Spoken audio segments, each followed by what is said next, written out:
Here today to talk about Strikeforce Bushfield. So Strikeforce Bushfield was stood up to investigate the kidnapping and murder of a 45-year-old female and the serious assault of her 8-year-old son at Bankstown from Thursday the 17th of April this year.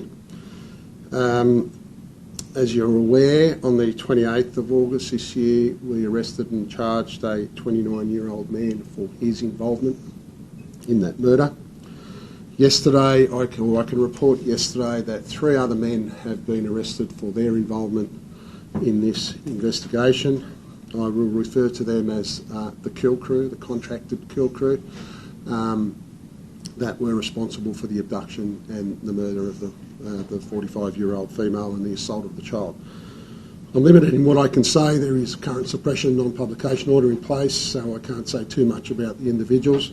I can tell you that they're 3 men aged 31, 21 and 20. They've been charged with the murder of Miss Tran, the kidnapping in circumstances of special aggravation of Miss Tran, the conspiracy to murder Miss Tran's husband, the grievous bodily harm upon the 8-year-old child, and participate in criminal groups.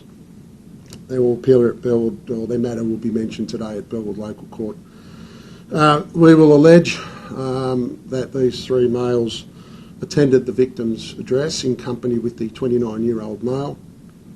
They were armed with a pistol, a baseball bat, wearing dark clothing, had their faces covered. They stripped the 45-year-old woman naked out the front of her house and they bundled her into the back of an SUV. The males attempted to communicate with the woman's husband, who I've previously reported was involved in a Victorian and transnational organised crime group manufacturing drugs for that syndicate. When they couldn't contact him to lure him out, they murdered the victim within 40 minutes of those attempts. The female was bound and gagged and found in the back of the vehicle, which was later burnt by these males. I can say that she was deceased prior to the vehicle being set alight. The 3 males are linked, are very well known to police and are linked to criminal groups. They are, and I can refer to them as guns for hire, a crew that go out there and actively act as enforcers for organised crime groups. So, any questions? Are police looking at these same group of men for other unsolved targeted killings? If they've been known to be sort of guns for hire for other killings, are there any other ones that they're looking at them for? No, we're not looking at this particular group for any other matters that we're aware of. Who made the decision to target the man's family and carry through with the execution? Yeah. So, from what we know, there was a dispute or allegations suggesting that the woman's husband had stolen a large quantity of drugs from the syndicate, up to 80 kilos.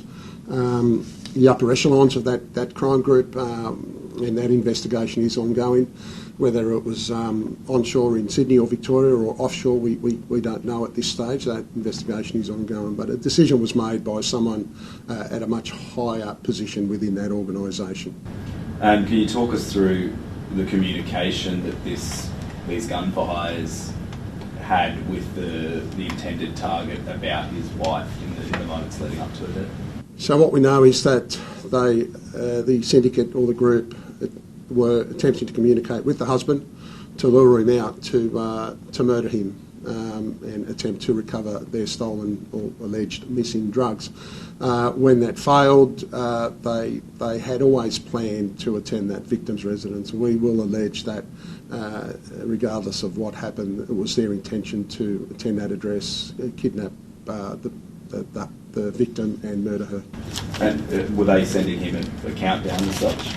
They were communicating with him via some form of encrypted telecommunication application, and when they got no response or they didn't achieve what they wanted to achieve, they then altered to their plan and attended the victim's location and kidnapped and murdered her.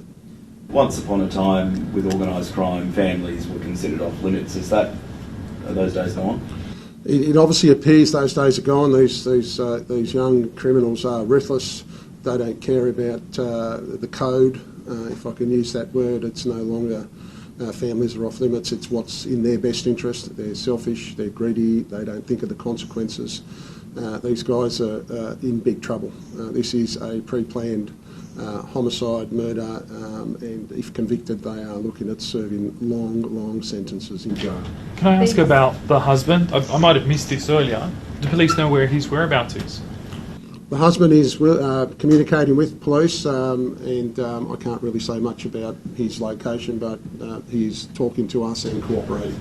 What about the welfare of those two children who were home at the time? Yeah, look, the welfare's remarkably, the 8-year-old child has made a really good recovery. Initial reports were that he was going to have lifetime injuries, but remarkably he's recovered really well. Psychologically, I think that's probably still ongoing there, and how they're being treated and how they're going there.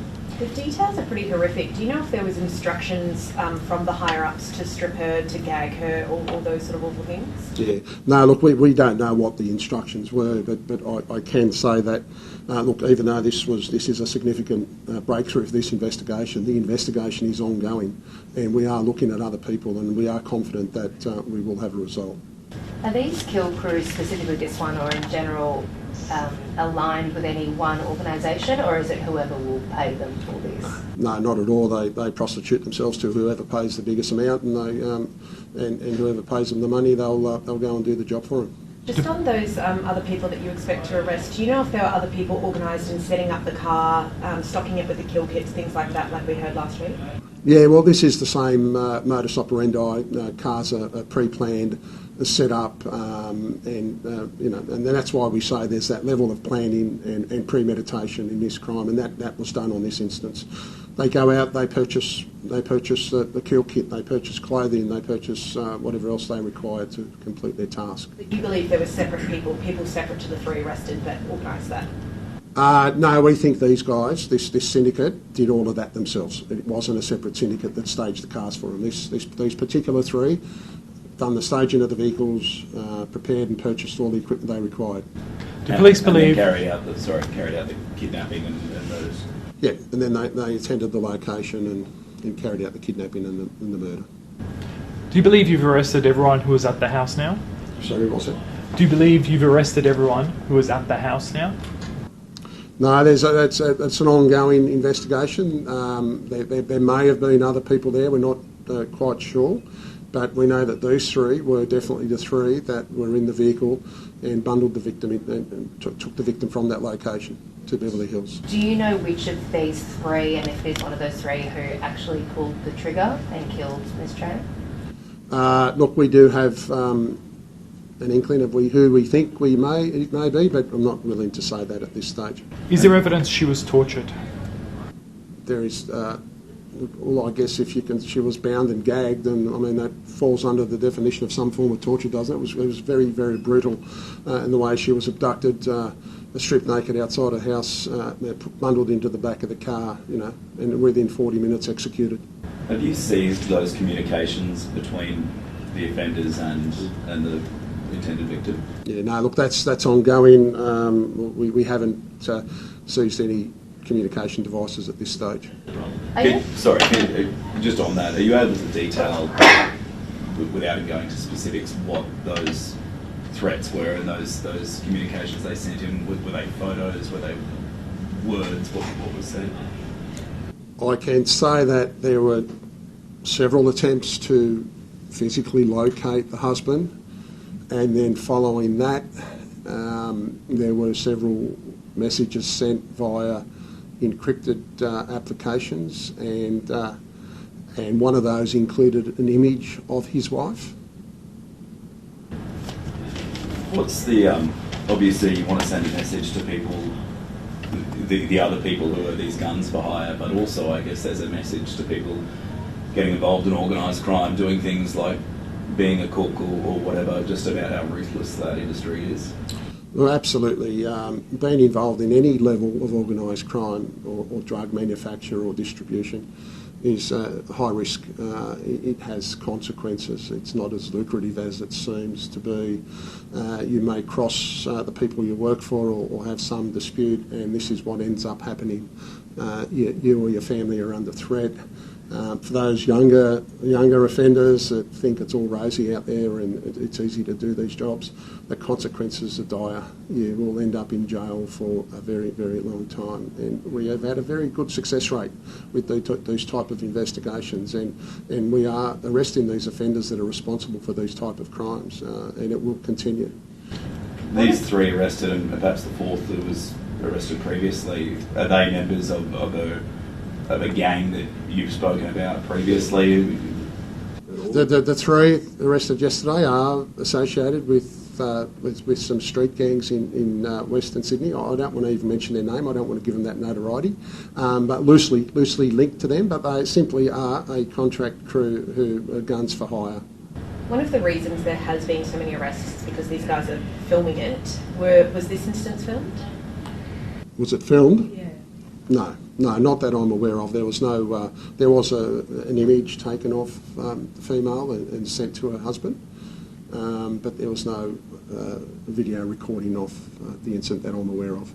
You spoke earlier about these gangs kind of abandoning their code and therefore going after associates, family members. Does that, should members of the general public be afraid at all? No, look, my message there is. Unless you're involved in serious criminal activities, you don't have anything to fear. These are targeted attacks on targeted people. You choose your friends wisely. Unfortunately, as I've reported previously, this female victim, as far as we're aware, was not aware what her husband was up to, and she was targeted because of her links to her husband. Are police concerned for the safety of those 2 children who were home at the time, or do you believe that the focus of this group is still on Mr. Tran? Yeah, no, I can say that I don't believe that the children were the intended targets. It was purely Miss Tran and her husband. You described them as a contract kill crew. How do you believe they became aware of the contract, and how do you believe they were compensated or were going to be compensated? Okay, firstly, what we see with these type of matters is they communicate through encrypted applications. There is a middleman somewhere along there that receives a request or a contract from the upper echelons from the transnational organised crime group, and then that person is responsible for finding a crew or a group of people in Sydney to commit the job. So we're still looking at that as to the upper echelons and how that communication occurred. And what was that second part of that question? How are they paid? Look, generally they're paid by cash. I can't comment on what we know about that at this stage. If I could circle back to Bankstown, sorry, for a second. How frustrating is it, or are there avenues to get justice for those people who are overseas, who are the ones calling these shots and making these things happen? Look, that's difficult line of inquiry. That's firstly we need to be able to establish or have sufficient evidence that a person that's offshore is responsible for conspiring or calling the shots. If we do have evidence, we just go through the process of applying for a warrant, requesting the assistance of the Australian Federal Police and the Australian Commonwealth Attorney General to seek an extradition. And sorry, you mentioned the encrypted messaging apps and the middleman to organise these kill for hire. Is this harking back to the sort of air tasker for a kill for a murder? Well, yeah, you can refer to it as an air tasker method. So it's the same thing. They use different apps. Different criminal groups use different apps. So it's as I said, generally there is a middleman who the contract goes out to, and then that person shops around and finds the most appropriate crew and who wants to take the job on. Can you name the apps that they're using to message on? Look, they use anything from Signal, WhatsApp, all those commonly available applications. There are encrypted devices, that standalone encrypted devices that they may use at times. Sorry, I've got one Last more. question, guys. Was police in contact with the husband at the time of the murder, the alleged murder? They had attempted to contact the husband prior to the abduction of his wife and lure him out. Yes, they were in contact with him. Oh, no, Thank you. were police in contact with him? Were police in contact with him before this happened? Were they aware of this 13? No. We didn't become aware of it until post-offence. Sorry, now I'm getting a bit confused. At the time of the murder, Yes. were you in contact with the husband? Were we in contact? Yes. No. Okay. Sorry, I thought you asked, were the offenders in contact with the No, husband? no. Yeah, no. Murder happened, we found out. Okay, good. It's just good to get that chronology and to have it Yeah. very clear. No. We certainly weren't involved before the murder.